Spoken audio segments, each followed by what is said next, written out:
네, K랩을 들어가서 사원 등록을 한번 해보겠습니다. 이론은 다 지금 배웠고요. 입력하는 방법 위주로 보겠습니다.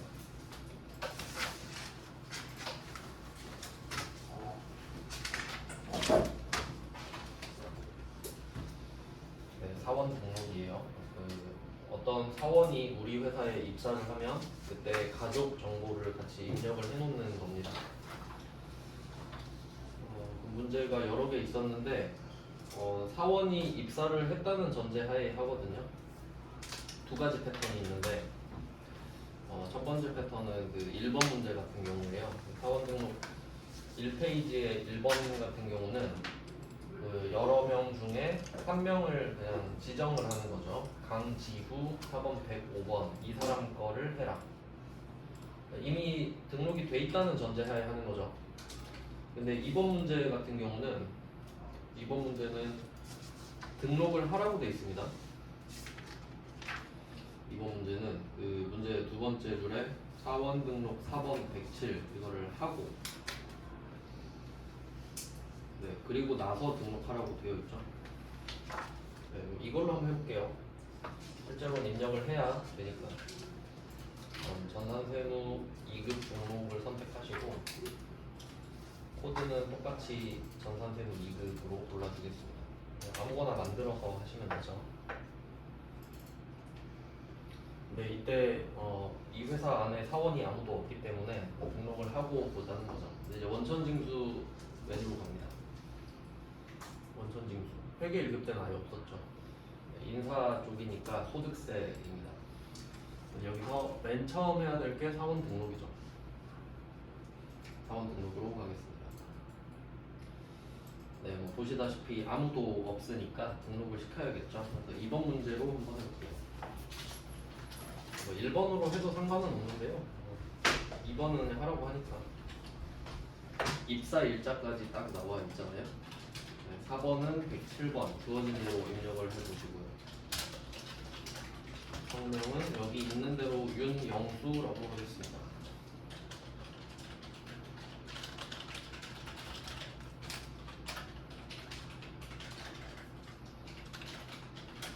네, 주민등록번호를 골라주시면 되겠죠. 하이픈 없이 번호는 쭉 쓰시면 돼요. 그리고 입사 영어는 뭐 지금 꼭 올해가 아니어도 상관은 없죠. 근데 보통은 그 해 할 건데 그냥 있는 그대로 쓰겠습니다. 2022년 4월 1일. 네, 요 정도만 하시면 돼요. 네, 요 정도만 쓰시면 되고요. 그리고 여기 온 김에 하나 좀 보고 갈게요. 중요한 게 하나 있는데 여기 보면 10번이죠. 10번. 사원 등록에서 이걸 좀 미리 기억해 놓으셔야 돼요. 사원 등록에 10번 생산직 등 여부라고 있죠. 네, 여부라는 게 그렇다 아니다잖아요. 그렇다 아니다. 너 생산직이야 아니야 이거 물어보는 거거든요. 생산직이냐 아니냐. 그럼 부 이렇게 있으면 나는 생산직이 아니에요 이렇게 되는 거죠. 요거를 이따 급여 자료 입력할 때 써먹을 거거든요. 그러니까 급여 자료 입력할 때 얘랑 관계가 있으니까 좀 기억을 해봅시다. 급여 자료 입력할 때. 그러니까 이 사람은 생산직이 아닌 게 맞죠. 지금 이번에 윤영수 팀장은 영업부잖아요. 영업부는 생산직 등 여부가 부로 되어 있는 게 맞겠죠 일단. 네, 일단은 그렇습니다. 한번 확인해봤고 이제 우리는 이 기초적인 입사 면허를만 입력하시고 부양가족 명세로 갈 거거든요. 부양가족 명세.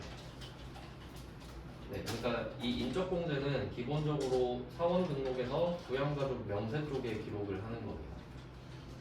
한번 적어볼까요? 그리고 그 가족 내용을 적는데 본인은 이미 적혀 있잖아요. 그럼 5명을 추가적으로 더 적는데, 그러니까 공제가 되는 사람이 있고 안 되는 사람이 있잖아요. 안 돼도 일단 적습니다. 적어놓고 안 된다고 하는 거예요. 안 적는 게 아니라. 그러면 하나씩 적어보는데 이 연말관계를 F2번으로 검색하셔도 되고요. 아니면 밑에 걸 보고 쓰셔도 돼요. 어차피 F2번 누르면 밑에 게 나오고 네, 이제 급여 자료 입력 이론을 좀 정리를 해볼게요. 아까 순서를 생각해 보면 사원 등록,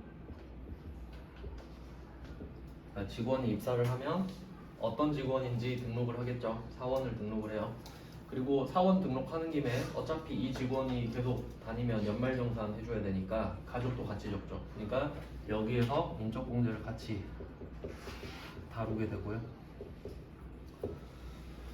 그 다음에 이 직원이 한 달마다 월급 받잖아요. 그 다음에 급여 자료 입력으로 가서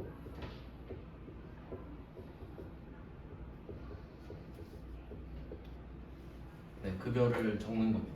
그 직원마다 급여가 다 다르잖아요. 네, 요거를 적어서 주는 거예요. 근데 급여를 줄 때 이제 원천징수 한다는 거 아시잖아요. 그럼 여기에 같이 들어가는 게 원천징수 이행상황신고서라는 게 있어요.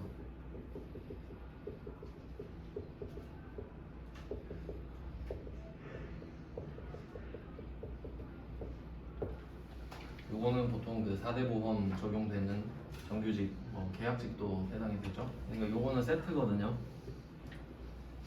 급여를 줄 때 원천징수를 하는 게 기본이니까. 그래서 요 두 개는 보통 같이 언급을 해요.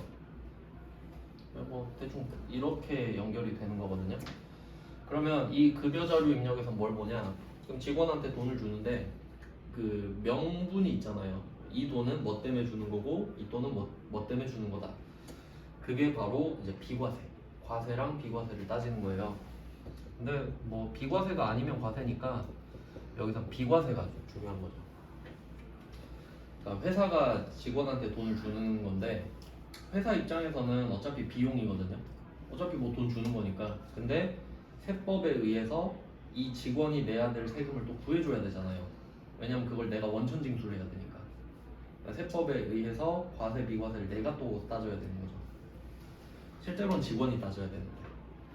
그래서 여기서는 중요한 게 뭐냐면 그 돈을 줄 때 이 급여자료 입력에서 회계적 관점이랑 소득세법 관점 요 두 개를 같이 생각을 해야 돼요. 요 두 개 다 생각을 해야 되거든요. 그러면 우선순위가 뭐냐라고 했을 때 회계는 항상 수입과 지출을 기록하는 거란 말이죠. 그러니까 회계가 뭐냐라고 하면 내가 얼마를 벌었고 얼마를 썼는지 이야기하는 거죠. 그러면 직원한테 월급 주는 것도 지출이잖아요. 이렇게 되죠. 그러면 지출을 할 때 만약에 직원 월급이 300이면 세전 300이면 그냥 300을 다 주는 게 아니죠. 그냥 300 줘버리면 편한데 우리가 그 직원의 소득세법에 의해서 나오는 세금을 미리 구해서 그만큼 떼고 줘야 되잖아요. 그러니까 이 소득세법이 사실 우선이죠. 이 직원이 얼마를 내는지 구하는 게 우선일 거 아니에요. 그래야 적을 수 있지 않겠어요? 얼마를 주는지. 그러니까 사실 세법을 모르면은 기입 자체를 할 수가 없죠. 부가가치세도 그랬잖아요. 근데 여기서는 이제 소득세법의 영향을 받는 겁니다. 그러니까 물건을 사고 팔 때는 부가가치세 영향을 받잖아요. 근데 직원 월급 줄 땐 소득세 영향을 받는다 이거죠. 이렇게 그 각각 분야별로 좀 생각을 해주셔야 돼요. 네, 그러면 한번 문제를 보면서 어떤 식으로 해야 되는지 생각을 해볼게요. 1번 문제 한번 볼까요? 요거는 그 한 문제 한 문제가 좀 커가지고 종이가 좀 많은데 1번 문제를 일단 보시면은 생산직 근로자 김아름과 김가연의 급여 내역입니다. 급여 자료 입력을 작성하라고 돼 있어요. 근데 여기서는 그 원천징수 이행상황 신고서는 언급을 안 했으니까 이런 문제는 그냥 안 하면 됩니다. 원래는 해야 되지만. 그러면 그 김아름 첫 번째 표로 한번 볼게요. 이게 왼쪽과 오른쪽으로 나눠지거든요. 이 표 보는 법을 잘 알아야 돼요. 왼쪽은 직원 입장에서 플러스예요. 오른쪽은 직원 입장에서 마이너스입니다. 입장은 직원 입장이에요.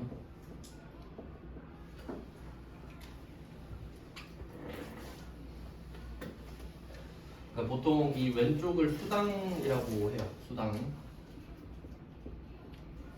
수당이 많을수록 직원은 돈을 많이 받겠죠.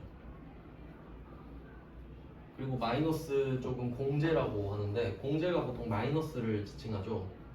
빼는 거, 공제. 합쳐서 수당 공제 이렇게 말을 하거든요.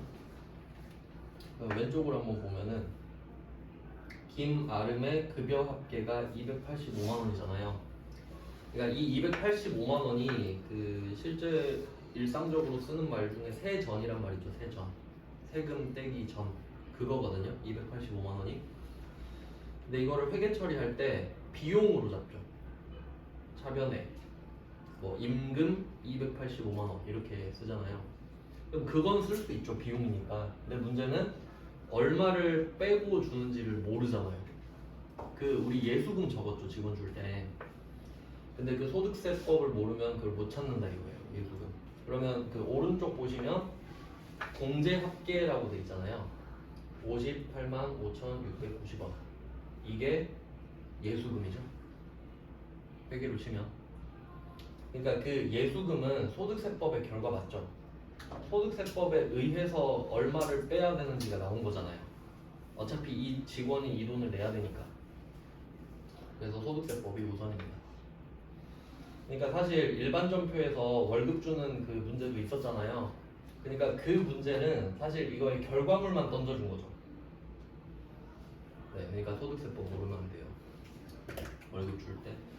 그러면 그 왼쪽 거를 한번 볼게요. 그럼 기본급, 10대, 자가운전 보조금, 야간근로수당, 자격수당이 있는데 이 하나하나가 과세인지 비과세인지 따져야 된다는 소리예요.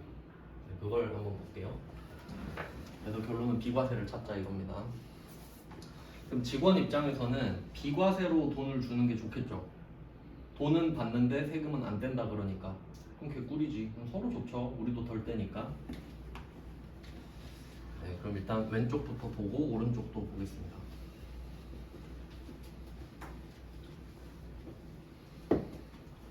자, 그럼 하나씩 볼게요. 기본급은 과세입니다.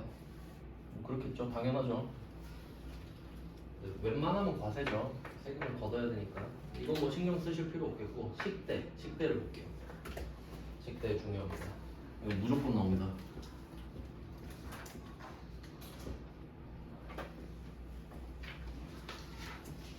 이것도 좀 이해를 하셨으면 좋겠거든요. 그러니까 중요한 논리가 있단 말이에요. 식대는 뜻을 해석해 보세요. 밥값이죠. 밥값. 사실 꼭 밥값을 줘야 되는 건 아니에요. 근로기준법으로 밥값 줘라 이런 건 없어요. 그러니까 복지 차원에서 주는 건데, 그러면 이런 방법이 있죠. 그러니까 직원이 보통 근로기준법상 근로계약서 쓸 때 8시간 근무하고 1시간 뭐 점심시간 이런 식으로 하잖아요. 그럼 그때 밥을 줄 수도 있죠. 회사 입장에서. 그러면 식대가 있고 식사가 있는 거예요. 식사랑 식대. 그러면 비교해서 식사부터 볼게요. 식사. 밥을 줄 수도 있죠, 회사가. 구내식당 만들어서 점심 때 한 끼 먹어라 가서 사원증 찍고 먹어라 이럴 수 있죠. 그럼 이 식사는 비과세입니다.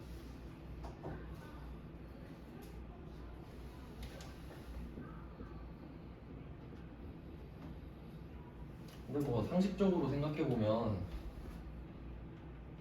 식당에서 밥을 주는데 뭐 그 밥을 싸가진 않을 거 아니에요. 가서 뭐 팔진 않겠지. 그냥 먹는 거죠. 그러면 그 한 끼 식사가 8,000원이든 2만 원이든 3만 원이든 그냥 비과세다 이거. 회사가 주겠다는데 그건 터치 안 하겠다. 그거는 뭐 돈을 더 준 걸로 안 보겠다. 당연한 말이죠 사실. 근데 문제는 식대가 문제가 되는 거예요. 식사는 만약에 여러분이 그 한 끼 3만 원짜리 뭐 유기농 식사, 뭐 JYP 다니면 그런 거 먹겠죠. 근데 그런 거 먹으면 그냥 먹고 가잖아요.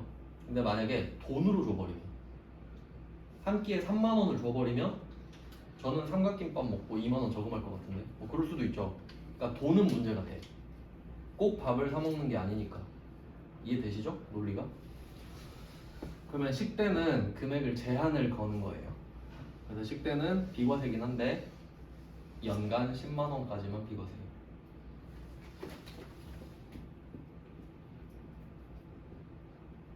아니 월 10만 원. 연 10만 원이면 말도 안 되죠. 근데 월 10만 원도 그렇게 말이 되는 건 아닌데, 그러니까 취지를 생각해야 돼요. 그러니까 이게 월 10만 원이 왜 나왔는지 생각해 볼게요. 한 달에 평일이 대충 20일이 있다고 치죠. 4주라 치면 5일씩 4번 맞죠? 그럼 20일 한 끼 5,000원. 5,000원 곱하기 20, 10만 원 나오죠. 근데 요즘 물가로 말 안 되죠. 한 끼 5,000원짜리 밥 어디 있다고. 광주에서도 막 7, 8,000원, 10,000원 하는데. 근데 그걸 다 커버해야겠다는 소리가 아니에요. 그러니까 최소한만 잡아주는 거예요. 그러니까 예를 들면 이런 경우도 있을 거 아니에요. 가족 기업을 만들어 놓고 아빠가 사장인, 아들이 있는데 아들이 뭐 기획실장이야, 이사죠. 낙하산 꽂아버린 거죠. 그리고 식대로 막 5천만 원 주는 거예요. 식대가 비과세래. 5천만 원 딱 꽂아주면 좋겠죠. 말이 되나요? 안 되잖아. 그니까 안 된다고. 그러니까 진짜 최소한의 밥을 사 먹는 돈만 비과세를 해주겠다 이거지. 그럼 만약에 아빠가 아들한테 식대로 5천만 원을 줘요. 그럴 수도 있겠죠? 그러면 한 달에 10만 원 비과세잖아요. 그럼 1년에 120 비과세고 나머지 4,880은 과세야. 이름 상관없어. 이해돼요? 그러니까 이렇게 하겠다고 세법에서는 보수적으로 보는 거죠. 진짜 싼 밥을 먹으면 5,000원 정도 되겠다라고 잡은 거예요, 지들 기준에서. 밥값을 맞춰주겠다는 게 아니에요. 그래서 이런 식으로 보면 제일 좋은 회사는 그냥 비싼 밥을 제공해주는 회사겠지. JYP 같은데. 네, 이렇게 됩니다. 근데 이제 문제는 두 개를 같이 주면 어떨 것인가. 식사 플러스 식대. 그러니까 이제 상식적으로 생각해보자 이거죠. 여러분이 회사를 다니는데 밥을 줘요. 그럼 끝났죠. 그걸로 충분히 고마워요. 우리 회사는 밥 안 주거든요. 우리 회사는 밥을 안 주고요. 밥 먹을 시간도 안 줘요. 황금 밸런스죠. 그럼 식사랑 식대를 같이 준다고 하면은 식사는 이미 끝났죠. 얘는 비과세겠죠. 그럼 식대는 뭐예요? 월급 더 준 거죠 그냥. 밥을 줬는데 식대 명분으로 돈을 더 줘? 그럼 이름만 식대지 월급 더 준 거 맞죠? 그럼 식사는 비과세, 식대는 과세. 전액 과세가 되겠죠, 식대는. 그래서 식사는 비과세가 되고요. 식대는 과세가 되죠. 그러니까 요 논리를 이해하셔야 됩니다. 외우는 게 아니라 상황을 이해하셔야 돼요. 그러면 누가 물어보면 식대가 과세냐 비과세냐 하면 비과세 이러면 안 돼요. 상황에 따라 다르다 해야지. 상황을 말해봐 이래야죠. 상황에 따라 다르니까. 그래서 장난을 치면 요걸 치겠죠. 식사를 주면서 식대도 주고 있다 이럴 겁니다. 그럼 식사는 어차피 우리가 신경 쓸 게 아니잖아요. 돈이 아니니까. 그럼 식대만 과세 이렇게 때려 놓으면 됩니다. 무조건 나옵니다. 식대. 그리고 그 투톱이 있는데 얘 짱친 있거든요. 식대 짱친이 자가운전 보조금이에요. 네, 이 논리를 이해하면은 자가운전 보조금은 꽁으로 먹는 거예요. 똑같거든요. 자가운전 보조금.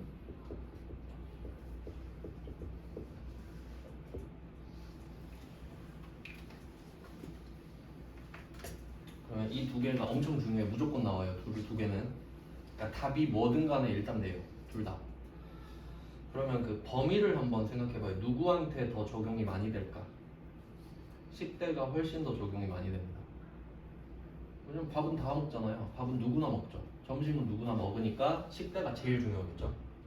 어느 회사나 식대를 낼 수 있으니까. 그 다음에 자가운전 보조금은 뭐냐면 내가 만약에 업무 특성상 차를 써야 돼요. 일할 때.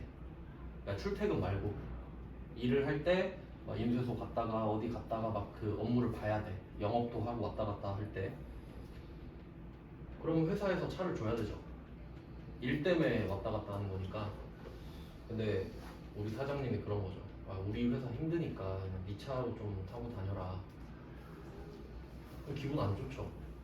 아니 왜 내 차로 감가상각 맞잖아요 그러면. 그러니까 사장님이 미안하니까 내가 그 자가운전 보조금을 좀 줄게. 그 돈으로 좀 어떻게 해봐. 기름도 넣고 좀 엔진오일도 갈고 해. 이런 느낌인 거예요. 그럼 그 범주를 생각해봐요. 저 같은 경우에 자가운전 보조금을 받을 수 있을까? 못 받습니다. 전 출퇴근밖에 안 하죠. 뭐 어디 다니지 않잖아요. 여기 가만히 있잖아요. 그러면 자가운전 보조금을 줄 명분이 없죠. 그러니까 식대가 범위가 더 넓죠. 그 다음이 자가운전 보조금. 그러니까 제한적이라고요. 이게 되는 업종은 거의 잘 없죠. 그러니까 뭐 영업직이나 그럴 거예요. 자가운전 보조금을 보면은 일단 얘도 비과세는 맞거든요. 비과세 월 20만 원. 근데 이게 한 달에 얼마씩 비과세가 되는지는 안 외우셔도 돼요. 왜냐면 과세인지 비과세인지 고르기만 하면 어차피 금액이 정해지거든요. 그러니까 식대가 언제 비과세인지 자가운전 보조금이 언제 비과세인지 알면 되는 거예요. 금액은 일단 중요하지 않아요. 컴퓨터가 지가 잘라줍니다. 알아서. 그러니까 만약에 내가 자가운전 보조금을 비과세로 30만 원을 적잖아요. 그럼 지가 20만 원을 비과세로 잘라요. 10만 원은 과세로 지가 넣습니다. 그러니까 안 중요하지 금액은. 그럼 얘도 여기에 그대로 비교를 해볼게요. 그러면 방금 상황은 똑같아요. 내가 만약에 영업사원이에요. 그럼 영업하러 막 다녀야 되잖아요. 차 타고. 근데 내 차 타고 다니래. 일단 기분이 좀 안 좋죠? 근데 그래도 사장님이 좀 착한 게 내가 차에 대해서 쓴 돈 있잖아요. 전부 다. 그러니까 뭐 기름 넣고 엔진오일 갈고 뭐 그런 차에 관련된 모든 영수증을 다 갖고 오래. 바로 페이백 해주겠대. 그러면 조금 낫죠. 조금. 그러니까 차에 있는 모든 돈을 다 해주겠대. 그러니까 기름을 넣으면 내가 출퇴근할 때도 쓰잖아요. 근데 그것까지 다 주겠다는 거야. 그럼 좀 괜찮죠? 그런 상황이면 그걸 실비 변상이라고 하거든요. 실비 변상. 그러니까 실제 비용을 변상해 주겠다라는 거죠. 물론 뭐 감가상각비까지는 좀 에바니까 그냥 있는 돈 다 해주겠다 정도예요. 그러면 사장님이 지금 이런 상태예요. 실비 변상을 다 해주고 있어요. 근데 여기다가 자가운전 보조금을 20만 원을 더 주는 거예요. 그럼 국세청이 뭐라고 생각하겠어요? 월급 더 주네? 이 생각하겠죠. 월급 더 주고 있네? 그러니까 이걸 식대랑 한번 묶어봐요. 실비 변상이 밥이랑 똑같죠. 근데 거기에 더 주겠대. 자가운전 보조금을.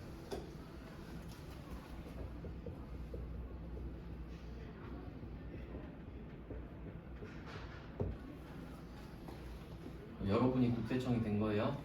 그럼 이 직원한테 돈을 한 달에 30을 줬던 거야. 그럼 그 30 왜 줬어? 하니까 직원이 영수증을 다 끄네. 기름값 20만 원, 엔진오일 10만 원 딱 끄는 거죠. 그러면 아 진짜 썼구나. 회사가 그걸 돌려줬구나 라고 생각하겠죠? 그럼 이건 비과세지. 이거에 세금 때리면 안 되잖아요. 그럼 돈을 다 못 받잖아. 그래서 얘는 비과세 해줘야죠. 진짜 그 차에다 돈을 썼으니까요. 딴짓거리 못 하잖아요. 그래서 얘는 비과세지. 이 돈 주는 거는 뭘 안 한다. 근데 이렇게 페이백을 다 해줬는데 돈을 왜 또 주냐고. 이건 월급 더 주는 거 아니냐? 이건 과세.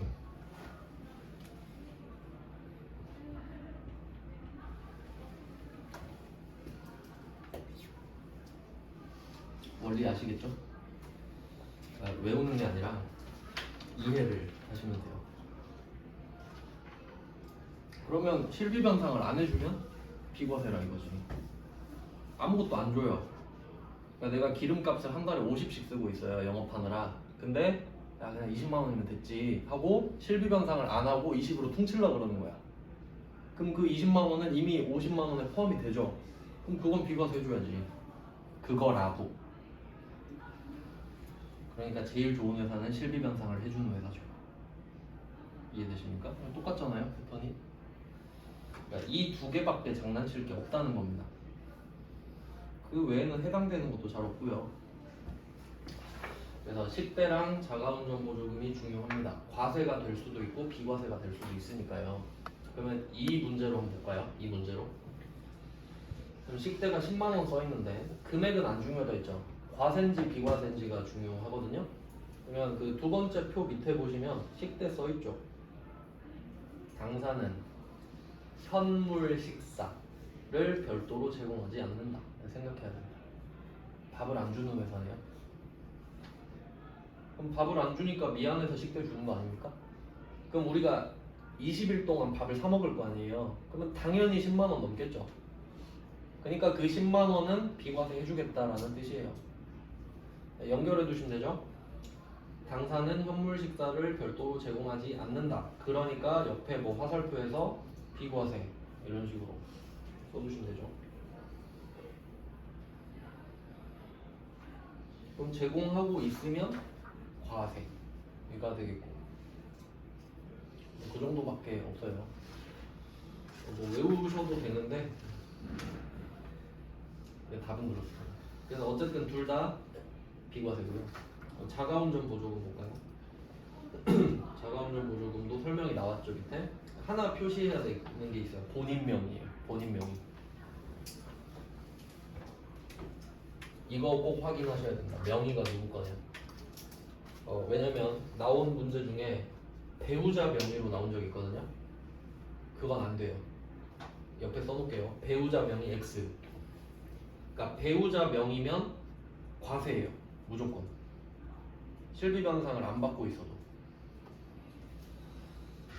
그리고 이건 한 번도 나온 적이 없는데 여기까지 알아두시면 완벽합니다. 공동명의까지. 그러니까 배우자랑 나랑 공동명의일 수도 있잖아요. 공동명의일 수도 있죠. 그럼 내 명의가 들어있죠. 그럼 괜찮아요.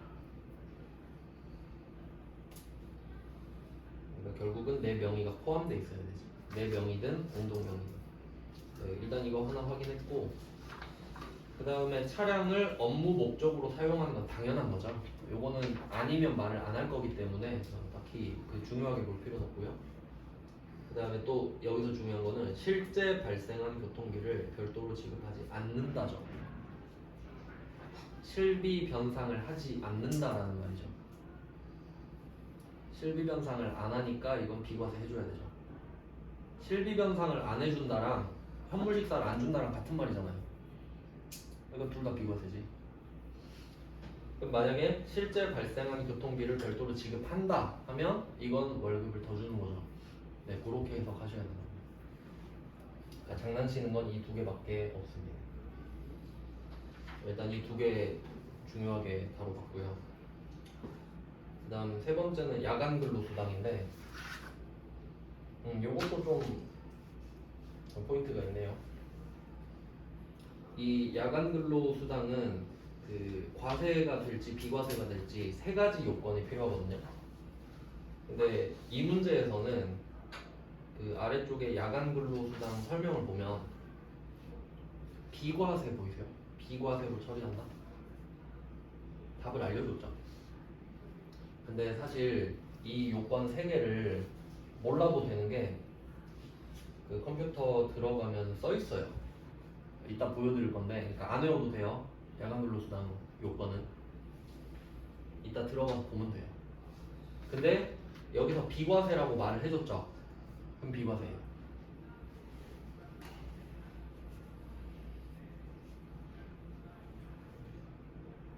요거는 아까 제가 그 설명해드린 거 있죠.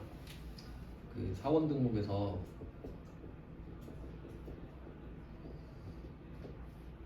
10번 기억나요? 생산직 등 여부.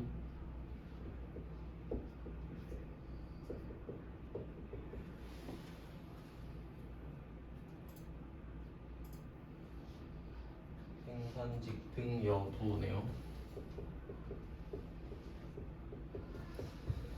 아까 그 부로 돼 있던 거 기억나세요? 기본값이 부로 돼 있거든요. 부 아니다로 돼 있어요. 근데 지금 김아름이랑 김가연 둘 다 생산직입니다. 어디 나왔냐면 문제 첫 번째죠. 다음은 생산직 근로자인 이렇게 돼 있죠. 생산직 표시하시고. 그럼 이 사람은 부로 돼 있는 게 맞나요? 아니죠. 이거 여로 바꿔야 됩니다. 요걸 적어두셔야 돼요. 기본값이 부이기 때문에 아까 보셨잖아요. 부로 돼 있는 거. 그래서 이 그 생산직 근로자가 이 야간 근로 수당이 생산직밖에 혜택을 못 받거든요. 그래서 그 혜택을 받으려면 생산직 등 여부에서 열어줘야 돼요. 그러니까 이걸 알고 있어야 문제를 풀 수 있다는 겁니다. 일단 이론은 그렇고 이따가 실제로도 보여드릴게요. 일단 적어두시고. 그래서 얘는 이거를 여로 바꿔야 비과세 적용을 할 수 있다 정도로 해석하시면 됩니다. 뭐 된다고 하니까 되는 걸로 하시면 돼요. 네, 일단 이 문제에서 나온 거는 비과세가 3개인 겁니다. 식대, 자가운전 보조금, 야간 근로수당 3개. 그러니까 이 3개는 될지 안 될지 모른다 로 해석을 하시면 되니까 중요한 포인트겠죠. 그 다음에 자격수당은 비과세가 아닙니다. 그냥 과세, 그냥 과세요. 그냥 과세. 그러니까 자격증 따면 그 월급 더 주는 거잖아요. 그냥 과세입니다. 네, 그래서 일단 이 문제 기준으로 보면은 다 봤어요. 왼쪽은. 그 다음에 오른쪽으로 한번 가볼까요? 이게 그 원천징수 하는 내용이 뭔지 좀 아셔야 됩니다. 이게 회계 1급 때도 한번 설명은 드렸었는데 좀 이제 자세히 알아야 되죠. 요거를 5개로 볼 줄 알아야 됩니다. 5개. 그러니까 우리가 월급을 받을 때 이렇게 오른쪽에 있는 거는 떼이는 거잖아요. 왜 떼이냐 물어보면 5개 때문이다 라고 말할 수 있어야 돼요. 한번 써볼게요. 소득세, 지방소득세. 요거는 세금 라인입니다. 소득세랑 지방소득세.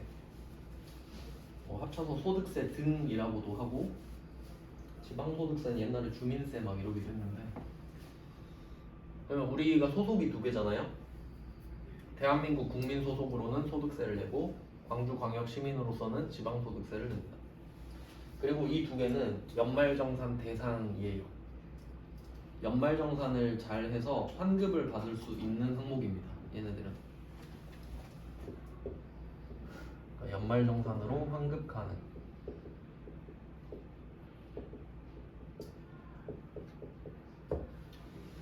그래서 우리가 소득공제랑 세액공제를 늘려서 요거를 다시 돌려받는 게 목적인 겁니다.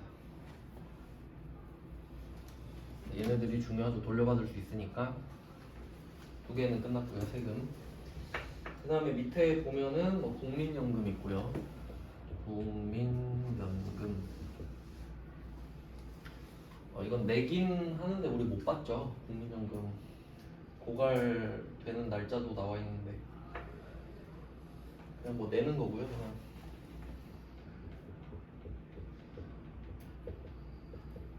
자, 건강보험. 그나마 좀 우리나라는 혜택을 많이 보죠. 건강보험 해가지고. 그리고 밑에 장기요양보험이 있는데 요거는 건강보험 안에 포함되어 있다고 보시면 돼요.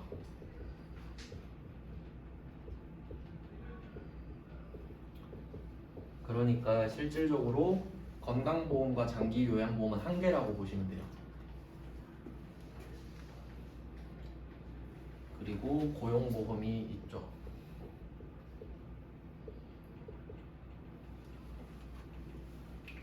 네, 이렇게 3개가 있는데, 자, 그리고 또 생각을 해보면 원래 4대 보험이라 그러잖아요. 그럼 여기 3개밖에 없는 거죠. 장기 요양보험은 아니니까. 여기 한 개 뭐 있는지 아세요? 산재보험. 왜 산재보험이 없냐? 산재보험은 회사가 내줘야 되니까. 그러니까 직원한테 야, 너 산재보험 내 이럴 수는 없다는 거예요. 회사가 산재보험을 부담하니까. 그래서 이게 4대 보험인데 산재보험은 직원한테 삥을 못 뜯어요. 그러니까 3개만 명분으로 뜨는 거죠. 그래서 대충은 여러분도 좀 아셔야 되는 게 만약에 어떤 사람이 월급이 뭐 한 300이라고 할게요. 300. 그러면 이 300 받는 사람이 자기 월급의 10% 정도는 4대 보험으로 돼요. 실제는 3대 보험이죠. 이렇게 해서 대충 10%예요. 그러니까 보험료로 그냥 10% 날라가는 거죠. 그리고 소득세도 사람마다 다른데 대충 한 3, 4% 보면 되거든요. 그러니까 보통은 13, 14% 정도가 빠지는 거지. 받을 때. 그러니까 300이면 대충 한 260 이 정도 들어오겠네요. 근데 이 밑에는 보험료죠. 보험료. 혹시 보험료 돌려받으신 적 있나요? 보험료는 성격상 돌려받지 못하죠. 보험료 내놓고 사고 안 나면 다행 끝. 사고 나면 보험금 이런 느낌이잖아요. 그러니까 얘는 못 돌려받지. 얘는 끝입니다. 얘는 절대 돌아오지 않죠. 끝. 보험료니까. 근데 보험료인데 무조건 내야 되거든요. 4대 보험은 강제예요. 강제. 안 내면 불법으로 안 내는 거죠. 몰래 안 내는 거죠. 근데 걸리면 여태까지 안 낸 거 싹 내야 돼요. 어떻게든 잡아내요. 3년마다 돌거든요. 그럼 얘는 어쩔 수 없죠. 버리는 돈이니까. 그러니까 10%는 날리는 거고. 근데 우리 입장에서 솔직히 10% 아깝잖아요. 그래서 정규직 안 하는 사람도 있거든요. 아니면 3.3%밖에 안 뜨니까. 어차피 그 사람도 세금은 다 내야 되고요. 그리고 직원은 10% 정도 낸다 했잖아요. 회사는 더 내요. 회사는 한 12%까지도 내기도 해요. 그러니까 회사도 내줘야 돼요. 그러니까 우리는 300 받으면 한 300만 원 뜯긴다 했잖아요. 근데 회사는 더 내줘야 된다고. 한 33만 원 이 정도 내준다 생각하면 돼요. 산재보험도 내주니까. 그러니까 우리가 낼 보험료가 300만 원 월급을 받으면 한 60만 원 이상 내야 되거든요. 보험료를. 근데 회사랑 반씩 내는 거야. 그러니까 회사가 얼마나 배가 아프겠어요. 이 직원 퇴직금도 쌓아줘야 되는데 4대 보험도 내줘야 되고 뭐 그런 거죠. 네, 그래서 5가지 항목이라는 거예요. 근데 이게 그 보통 기본급에 의해서, 그러니까 실제로 받는 과세 수당들 합친 금액 있죠. 그것 때문에 결정이 되거든요. 그러니까 비과세가 많을수록 좋지. 과세가 적을수록 이 금액도 적어지거든요. 이해되시죠? 네, 그러니까 비과세가 많을수록 좋다 이렇게 되고요. 이게 5개가 기본인데 여기서 그러니까 이게 회계 프로그램에 쓸 때 금액을 5개 다 합치잖아요. 이게 예수금이죠. 회계랑 또 연동이 돼야 돼요. 그러니까 지금 이 김아름으로 보면은 급여 합계 285만 원이 회계로 치면 임금이죠. 임금. 한번 써볼까요?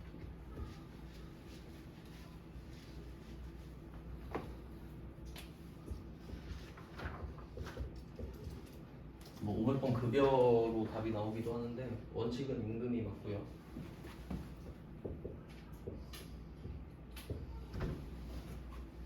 자, 세전 285만 원. 이거 비용이죠.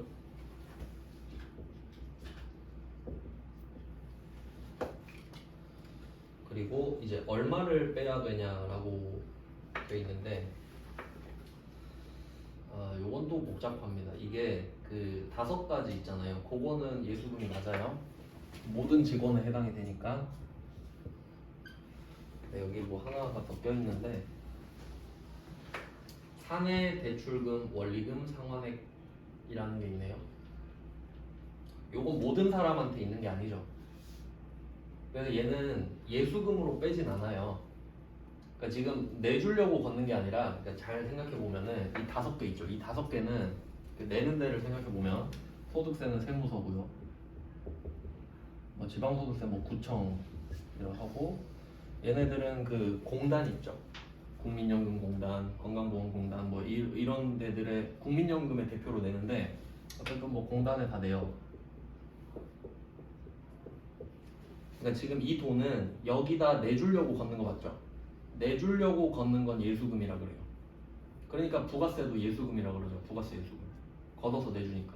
근데 이 사내 대출금, 원리금, 상환액은 뭡니까? 어디 내줍니까 우리가? 그냥 우리가 받는 거죠. 대상이 나죠. 그러니까 계정 과목이 달라요. 근데 이것도 분계로 문제를 낸 적이 있으니까 요거는 임직원 등 단기 채권 이 정도로 아마 될 것 같은데요.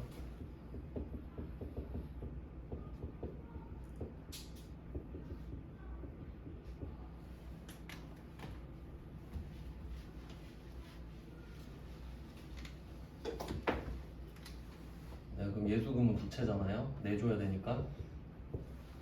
그럼 여기 예수금에 들어가야 될 금액은 5개인 거예요. 소득세, 지방소득세, 국민연금, 건강보험, 고용보험까지. 장기 요양보험은 1개죠. 건강보험이랑 그렇게 5개거든요. 뭐 금액을 굳이 찾진 않을게요. 계산이 안 되니까. 이렇게 쓰시고, 그 다음에 임직원 등 단기채권은 그냥 아는 사람한테 돈 빌려준 거거든요. 그러니까 요건 358, 520이죠.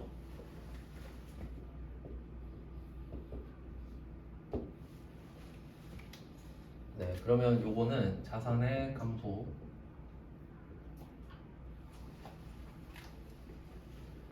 거래처는 김아름 이렇게 쓰는 겁니다.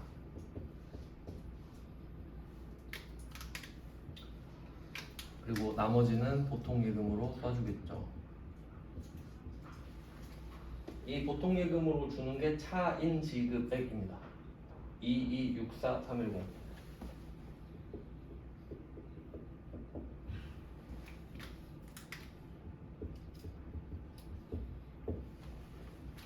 그래서 여러분이 이것까지 이해를 하셔야 돼요. 그러니까 첫 번째는 소득세, 두 번째가 회계처리거든요. 그럼 과세, 비과세를 따져야, 그러니까 정확히 말하면 과세가 얼마인지를 알아야 이 금액들이 쫙 나오죠. 4대 보험이랑 소득세가. 그러니까 일단 세법을 집어넣고 금액이 나오면 그걸로 회계 처리하잖아요. 그리고 요거는 가불금 같은 개념이라 보시면 되는데, 그럼 회사 입장에서 직원한테 돈을 빌려준 거잖아요, 애초에. 그러면 그때는 임직원 등 단기 채권이 생기는 거죠. 돈을 주고. 일단은 이렇게 해놓고 좀 쉬다가 계속 보겠습니다.